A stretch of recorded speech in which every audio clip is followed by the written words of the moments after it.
been just over 10 years in tech sales, 3 years in HubSpot, and I must say it was one of the best decisions I've ever made from a career perspective. And hopefully today we will touch on some of the points that will justify why am I saying that joining HubSpot was such a great decision for me. So why are we all here today? So it's myself and 4 colleagues of mine that I will introduce in a second. But why are we here today? So basically, we're here today to talk about women in sales and the challenges that some of the key challenges we all face, and how to overcome those challenges and ultimately build a successful career. And the second reason, I guess, is to talk about HubSpot, our culture, and how is our culture enabling us to really overcome those challenges and build that successful career. If at the end of this webinar, any of you bring home some great tips around, how to overcome those challenges, how to build a successful career in sales, and if you have some curiosity about HubSpot and the culture of this company, I will consider this webinar really successful. So I really hope you enjoy. And before before the panel introduce themselves, let me just talk to you a little bit about 3 stats that I took yesterday from our diversity, inclusion, and belonging report, because I really think it's important that to show HubSpot commitment to diversity, belonging, and inclusion. The first one is around gender split, so men, women, and non-binary. We are at 53-47, so not quite there yet, but getting really, really close. We have 38% in terms of Black, Indigenous, and people of color representation. And the last one, which I love, is that we have a 50-50 leadership gender split, which is fantastic. So I just wanted to give you some context and a bit of an overview in terms of HubSpot commitment to DI&B. And now let's introduce, I'll let our lovely panel introduce themselves. They will just give us their name, where are they originally from, their role, how long have they been with HubSpot, their work preference in office, flex, or hybrid, and something they're passionate about. Let me start with ladies first. I'll start with Dolly. Dolly. Thank you so much, Nancy, and welcome everyone to this webinar. My name is Dolly Jayola, and I've been in Ireland for just over 18 years now, and originally from Nigeria. And within HubSpot, I'm a growth specialist looking after the sub-Saharan Africa. And I joined HubSpot just going to 3 years now, and it's been an incredible journey since then. Thank you. Great. Thank you very much, Dolly. Silke. Thank you very much, and welcome everyone. Very excited to be here. My name is Silke Ahrens. I am originally German, then lived a long time abroad, and now I'm back to Germany. So I work fully remote. Much as I love to see my colleagues from time to time, I am fully remotely based. I'm the Director of Partner Sales for EMEA, and a couple of things that I'm really passionate about and that HubSpot truly allows me to lean into and elevate. One would be female leadership and making that more seen, more sort of normalized. And the other one is speaking about mental health in leadership. Love it. Love it. Thank you very much, Silke. And Marco. Hi, everyone. So I'm Marco, originally from Italy, in Ireland, 15 years now. In HubSpot for 7.5, and I'm currently channel sales account executive. I'm working. I would love to actually to work full in the office. I love the office, but with kids and family, it's not always possible. So I'm actually flex. So I do a couple of days in the office, a couple of days at home. Yeah, I'm very passionate about traveling and cooking. Not surprised, being Italian, traveling and cooking. Not surprised with that, Marco. Thank you very much. And last but not least, we have Dermot. Thank you, Nancy, and welcome everyone to today's webinar. So my name is Dermot. I've been with the business with HubSpot 9.5 years. Like Silke, I work on the channel side of the house. I currently manage a team of Nordics, Benelux, and UKI channel account managers, and their responsibility is ultimately to enable our partners to become really effective resellers of HubSpot. Love a lot of things to do around sport, particularly anything to do with rugby, and currently training. Well, I'm hoping to do a triathlon this year. I kind of said currently training. I'm not doing much training, but I am hoping to do a triathlon in the next few months. Very good. Thank you very much, Dermot. It's really a diverse panel from many different perspectives. So let's start our discussion, right? And the first topic that I would like to discuss with you today is around, what unique challenges do women face in sales, and how can they overcome them? I would guess that everyone listening to us today is really keen to understand what are those challenges that women face in sales. And I'll start with you, Silke. I would love to hear your perspective on this. Perfect, thank you. So I've been in sales and sort of different roles around sales, mostly in the partner world, for about 20 years now.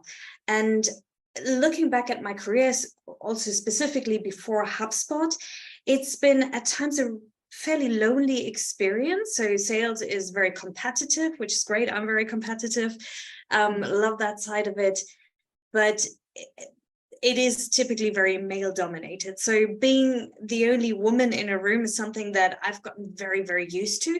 So that can be a little bit of a lonely experience. And my tip on how to overcome that, I think looking back at my career, one was definitely having a male allies and kind of opening up and just talking about, if there's anything going on with you, and just showing that vulnerability, because vulnerability really invites vulnerability. So, and then, everyone's vulnerable together, and that's a really good thing that really builds those relationships. And then there are a lot of communities out there, women in sales-based communities, so reach out to them. They're free to join, and that can be a really great, community essentially to be part of. And then the other part that I felt, I experienced myself, I'm the mother of 2 young children, and I really experienced it as a big challenge coming back into work after having my first daughter. And the main reason for that was that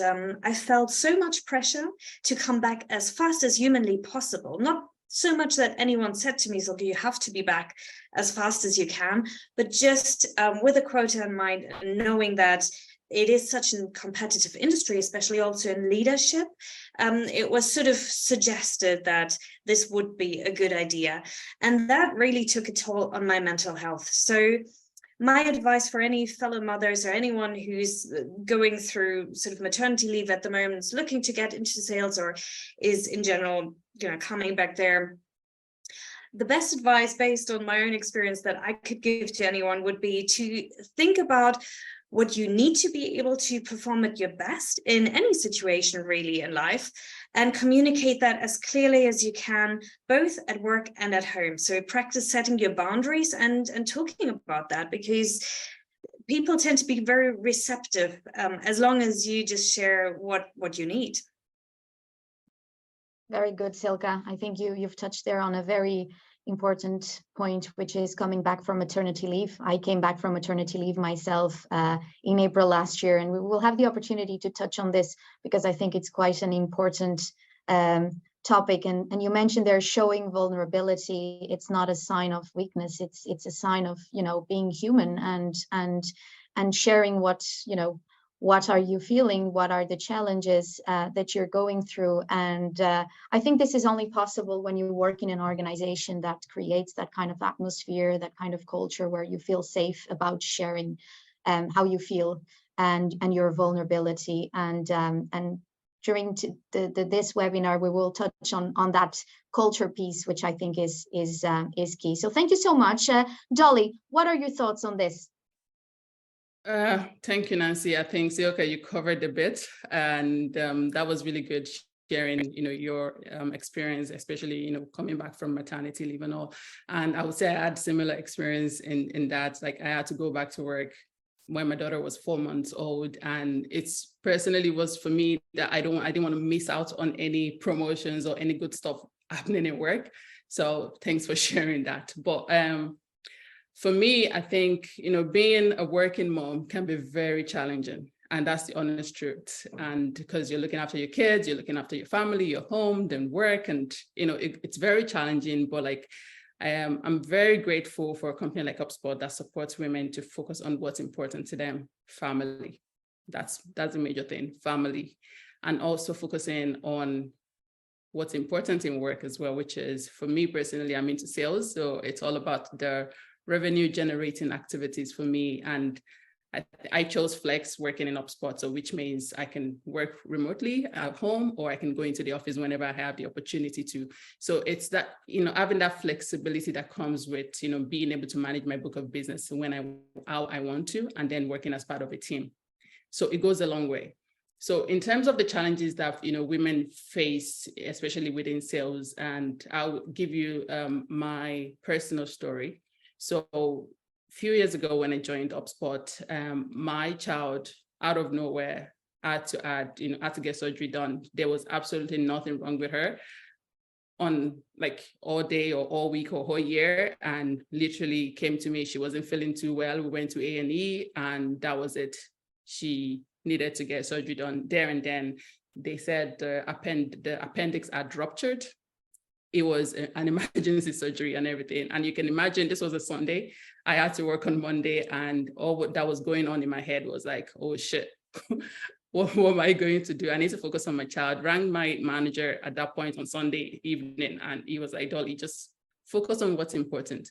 Don't worry about work. You will be fine. Just focus on your daughter. And that was what I did. We stayed in the hospital for over 10 days. Wow. And it was a challenging period for us. And even though I knew I still had my target to reach, my manager kept bringing me back to life, like, Dolly, focus on your daughter. You don't have to worry about work. And the good thing about that was, after that phase was over, went back to work, and I realized that I was actually given a quota relief. So I didn't have to worry about reaching my full target for that month, because obviously I wasn't in, and it was out of my power. Like, it wasn't as if I planned for my daughter to be sick. So I had a quota relief, and with that, I was able to smash my target. I actually reached 200% of my target that particular month. So wow, having that support, especially in workplaces like this, like HubSpot, goes a long way. And that's just my own personal story. And I'm sure everybody has their own story to tell, but like, that goes a long way for me. And in terms on, the strategies of how to manage those challenges that we face in work, I think it's all about focusing on what matters to you. What's your primary objective in life? Your family, your work, your career goals, where you want to, get to, and being assertive. You just need to be assertive. Say things and do things you want to do. Be assertive with things. And also, I think having female mentors goes a long way. I have a couple of female mentors within HubSpot, and I see that they're always pushing me and helping me to be a better version of myself and do what I can and I'm able to do. So I think that's just it from my side. that's wonderful. Thank you so much, Dolly, for sharing that your personal story. I guess just to kind of wrap up this topic, I as I was saying, I came back from maternity leave in April last year, and there's 4 things that I was really impressed with HubSpot in the way they supported me, because as you and Silke mentioned, it's not easy to come back from maternity leave and adjust to the work environment again. There's so many things that you have in your head, your baby, your families. There's so many hats that you need to wear. But I was really impressed with HubSpot on 4 things. First of all, my director was incredible. He made me feel comfortable about talking about the way I was feeling. He incentivized me to prioritize my family and create the right balance. So the first thing I did was to reorganize my entire calendar, and this was his suggestion: put family time whenever you feel it's the best for you, right? So at that moment I felt, okay, I'm being supported, and I felt that desire of coming back because I knew I was having that support. I've also learned how to say no to things, because you cannot say yes to everything. otherwise you will be working 24/7, and that's not the goal, right? So I really had to learn about, sorry, but this is not possible now. We have to do this in 2 weeks or whatever. So prioritizing, saying no, having honest and conversations with your colleagues, with your managers or directors, and then the working from home policy that HubSpot offers us is amazing. I was able to, go downstairs for lunch, see my daughter, check if everything was okay. She was just, 6 months, and go back to work. And that kind of balance really gave me the confidence to keep going. And I did, like you said, Dolly, I also did really well last year. I achieved my promotion, Peak Club, in the middle of all this, and it wouldn't have been possible if HubSpot wasn't the type of company with the culture that we've just described. So yeah, really pleased to share that. So thanks, Dolly and Silke. I guess the next point is, and I would like to ask this to Dermot and Marco, because you guys have been here for a long time, and you've been here for 7, 8 years, or even more. I would love to get your perspective of how has the organization evolved? How has HubSpot evolved compared to where we were a few years ago? And how it is now in terms of flexibility, diversity, and inclusiveness. Dermot, I'll start with you. Yeah, sure. Thanks, Nancy, and congrats on getting your promotion last year. Thank you. Yeah, well, as I joined the business 9.5 years ago, prior to that, I was living in Vancouver for 4 years, and I had a little bit of a serendipitous moment from Declan Fitzgerald, the recruiter at the time, who reached out to me, would I be interested in returning to live back in Dublin? And I had actually just returned. So I didn't know about HubSpot, and the business was much smaller then. I would have been employee number 40 or thereabouts in the Dublin office. We were a relatively small sales team, really focused for the most part on the UKI. And the business had around 70 million or thereabouts in total revenue. Today, the total revenue for the business is just over $2 billion in that period of time. So where we were back then, it was much more of a male-orientated environment.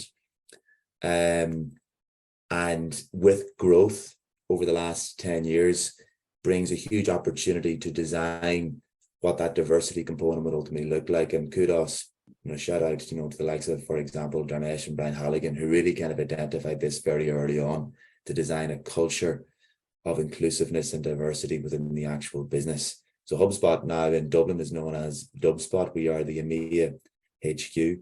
There has been a huge number of diverse people come into the business based on, nationalities, age. We're much more of closer to parity in terms of male, female. We still need to do work. One of the reasons, obviously, we're having this conversation today, I think we're probably at around 60-40 in terms of male, female diversity. And the business has a lot more kind of support structure in place for women in the business generally, but particularly in sales. I know Shona Tully, one of our UKI sales directors, has really been leading the Women in Sales EMEA group.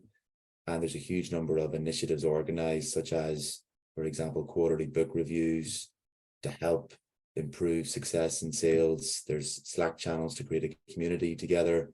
There's often workshops and events schedules. For example, some of those events would be, career spotlights of successful women in HubSpot, but not just in HubSpot, but in industry in general. And just simple things like coffee connects, helping females connect with each other in the business. So there's a big focus there, and it is, simple things as well. I think Dolly spoke about some of the relief. There's much more quota relief now that can be given to people generally, not just females. But if you have, for example, difficult circumstances at home, the business can cater to that because we have designed it accordingly within our system. So a lot more, design of helping people succeed right from the get-go.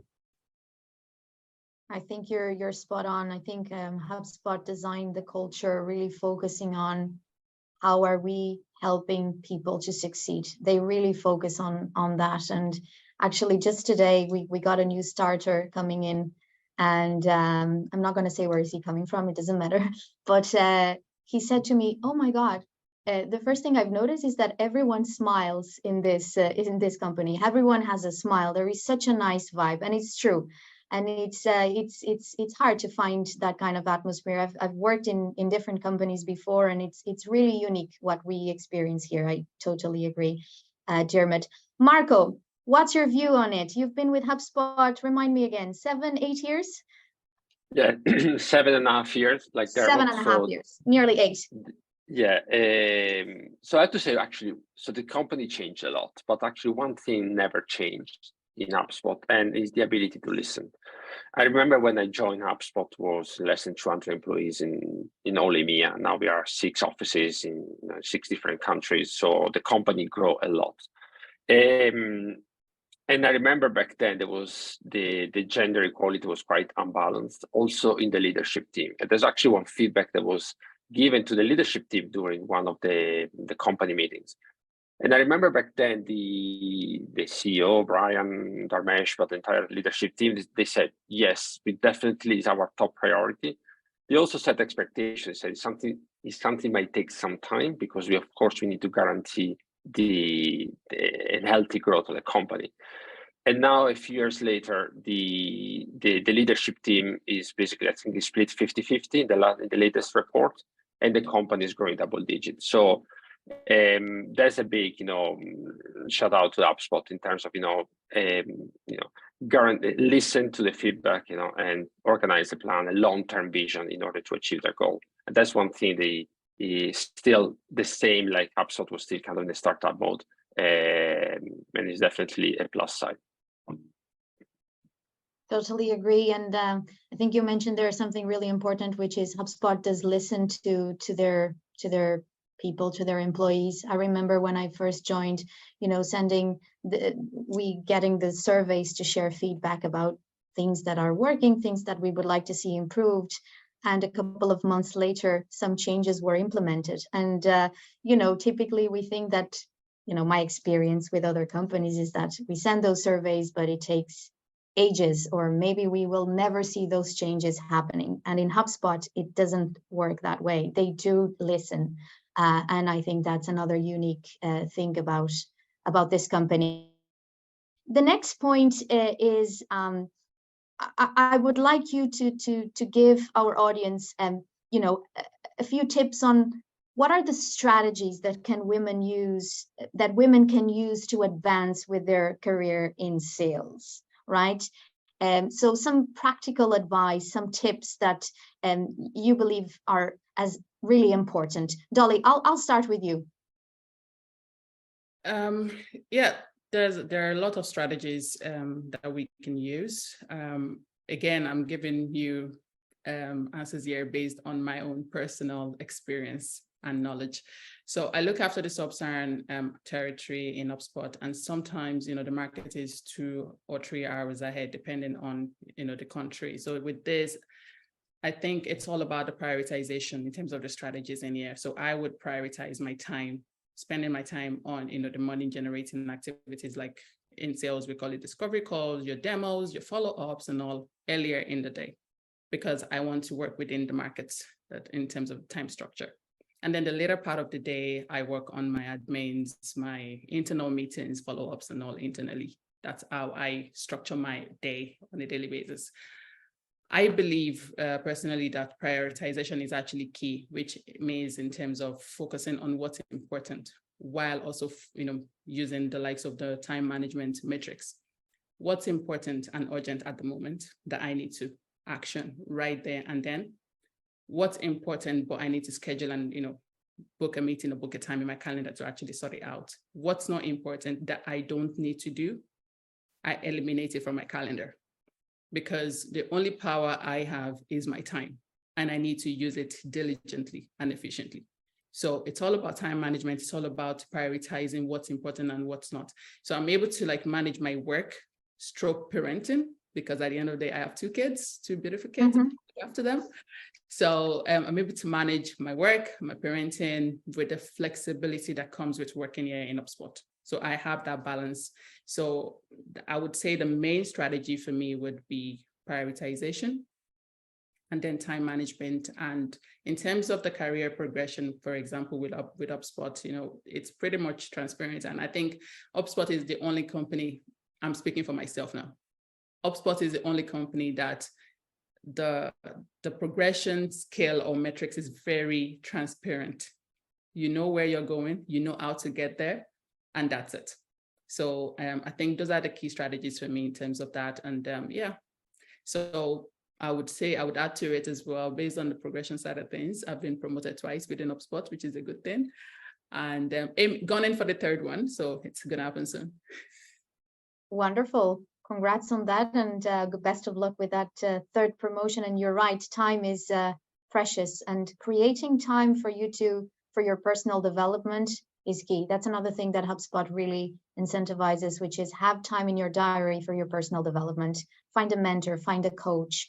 All those things are important because it's really easy to get busy with your day-to-day job. You really need to prioritize and find that space for your own personal development. Dermot, what's your perspective on this? Yeah, well, I think first of all, you know, in terms of, like, as Dolly mentioned, there's plenty of strategies, and you know, one strategy that's applicable to anybody is ultimately to communicate your goals and aspirations to your manager of what ultimately you want to achieve. You have to hold yourself to account in that regard and kind of drive your own career progression. Seek feedback, you know, constantly work on a development plan with your manager, and ultimately continuously review and optimize. And I think that's a strategy that works well for anybody, male or female. Just in preparation for this conversation as well, I did speak with Angela Hamilton. She is the EMEA Lighthouse rep, and she used to work on my team for a couple of years. And I thought it was interesting just asking her opinion on this. And she's mentioned something to me that I never actually thought about before. And she said it's particularly important for women to have a sponsor. And what she really meant by that was someone that can speak on behalf of you when you're not in the room. So, for example, if you are on maternity leave and a job promotion comes up, that you have somebody there speaking about you and making sure that you are made aware that this job promotion is actually available. One thing I think is important to remember here in HubSpot is that Shona Tully, who became a sales director probably around 3 years ago, I think now at this stage, but she actually did get promoted to sales director whilst she was on maternity leave, which is a phenomenal achievement.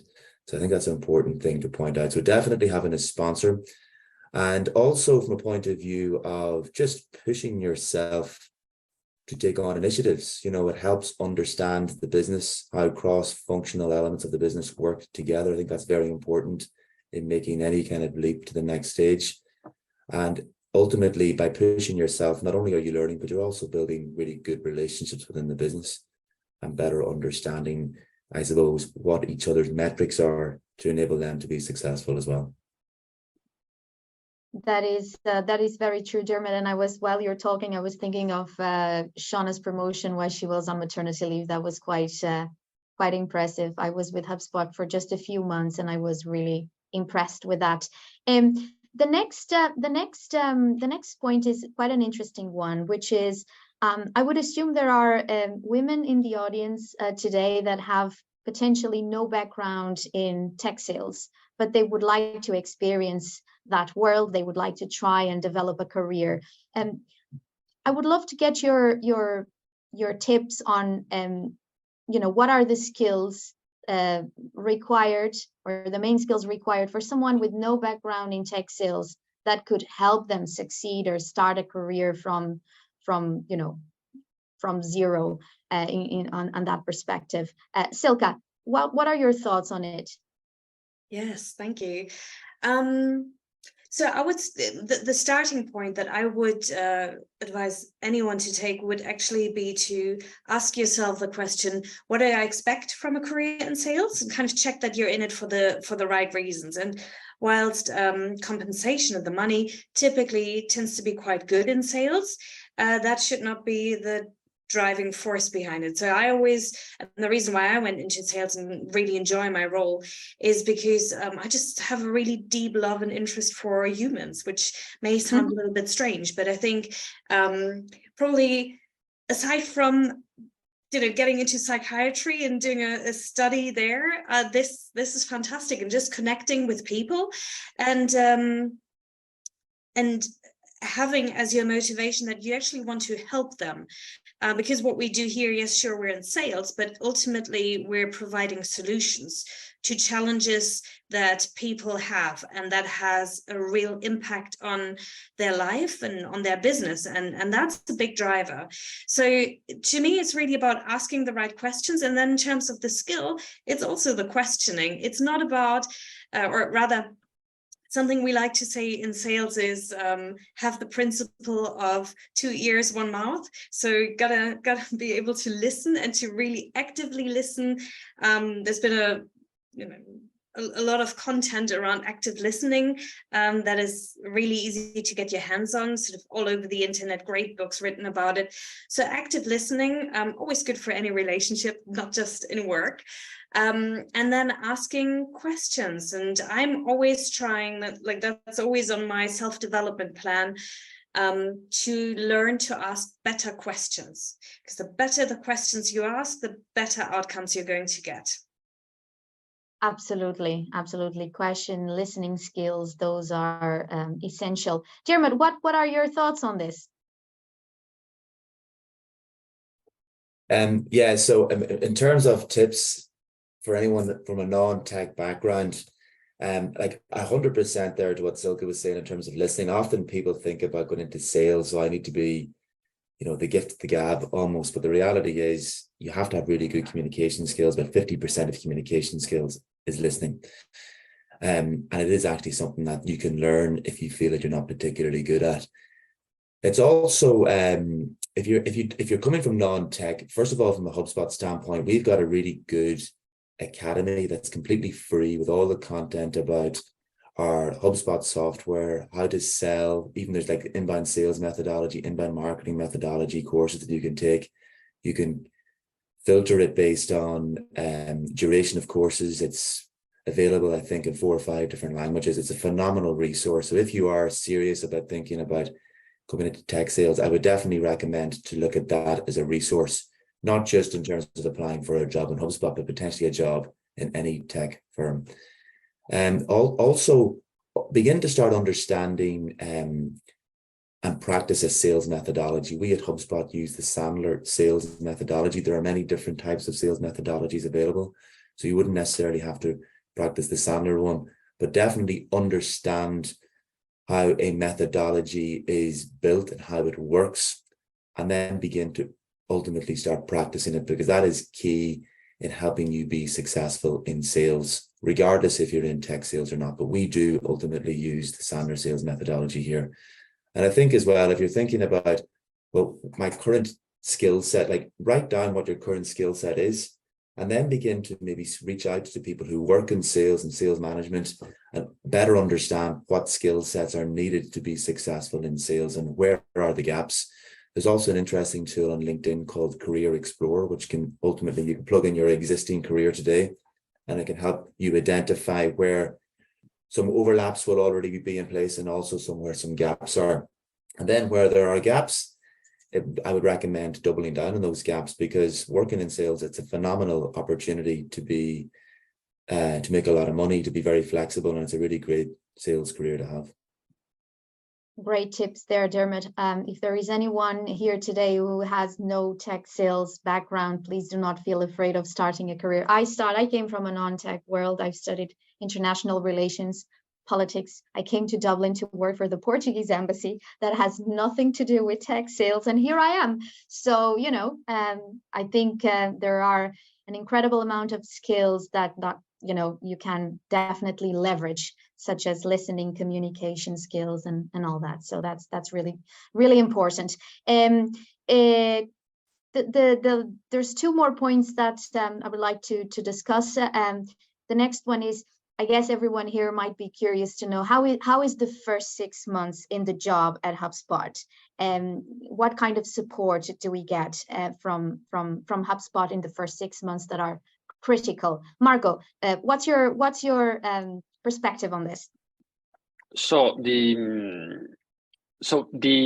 tech environment, the tech industry is an industry that goes very, very fast, and we know that. So because we are fully aware of this, so there are a set of tools that are put in place to support the new joiners.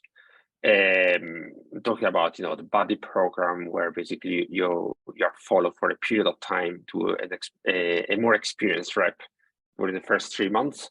Then every team has a team lead that help the manager on the day-to-day, and also the new joiner can rely on these experienced reps and peers. Definitely, this is a tool that aligned with the academy that was Dermot was mentioning. This definitely will help the new joiners. The first 6 months probably are the more hectic, because you need to learn the company, the product, you have a quota to reach. But you don't need to feel the pressure, because there's also a ramping period. So you're not on full quota from day one, and you're actually ramping to full quota. And it's definitely everything is designed to be successful. The company wants it to be successful. And if I can share a tip, definitely ask questions. Don't be afraid to ask questions to your peers, to the manager. Rely a lot on them. And you need to manage your job in sales like if you run your own company. So you need to stay on top of your numbers. You need to stay on top of your time. You need to decide where is worth it for you to participate, to take that call or not. And it's up to you to decide. And that's the beauty. So you own your own agenda, you own your own time. Once everything clicked and everything goes together, I don't want to say it's going to be easy, but definitely you will find everything more enjoyable. The first 6 months, no panic, but the company is here to support you. Yeah, that's very true, Marco. It's that we get a lot of support, but at the same time, that sense of self-sufficiency, I think that's quite important as well. Dolly, is there anything you would like to add to that from your own experience? Do you still remember how your first 6 months with HubSpot were, and what kind of changes, improvements have you seen over the last few years?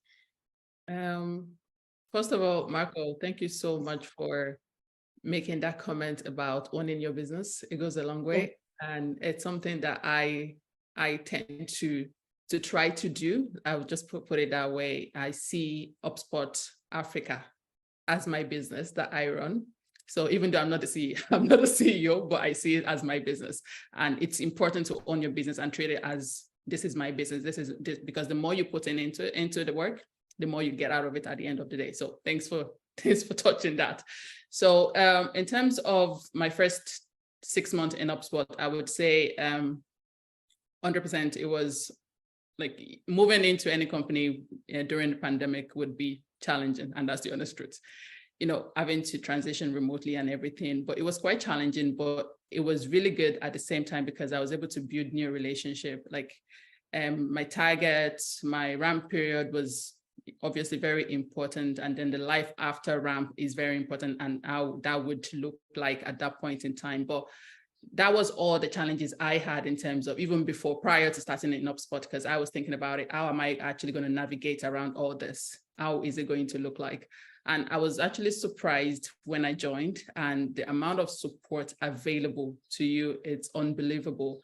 Like, it's the onboarding period, you have training session, you don't have to have prior knowledge about HubSpot, but like the onboarding period, you're given all the resources that you need to actually upskill yourself and know all about the products that we have within HubSpot. And then the HubSpot Academy, it's off the hook as well. Like if you want to learn, you're able to learn out of it as well. And then I think personally, I had a very supportive buddy. So we have a buddy system in HubSpot that, when you do join, you're paired with one person, and then there will be a go-to person for mostly everything. So I had a very supportive buddy that would listen to me and set time aside whenever I needed help to have those conversations with me. And the main reason I actually joined HubSpot would be because of the culture code. And this reflects across all the organization. You know, you mentioned earlier on that someone joined and everyone is happy.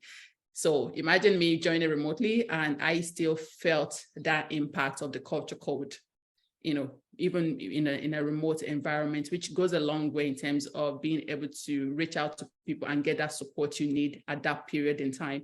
And I think this was actually what I mentioned to Yamini our CEO came to the office last week, and she was asking me, so why did you join HubSpot? And I had to just say to her, it's all about the culture code in here. And it's amazing to see how supportive people can be, and it goes a long way personally for me. And yeah, like there's a lot of support in HubSpot, and the first 6 months it actually went by so quickly because I was having fun, I was enjoying myself, and I had great peers that would support me. So you mentioned there's something really important, which is having fun, right? And I think there is that kind of environment here where people are also allowed and they have the spirit and the time to have fun, right? So we have 3 minutes left. So the last point for today is what's the thing you find the most rewarding about a career in sales? If you could all share, including myself, one thing,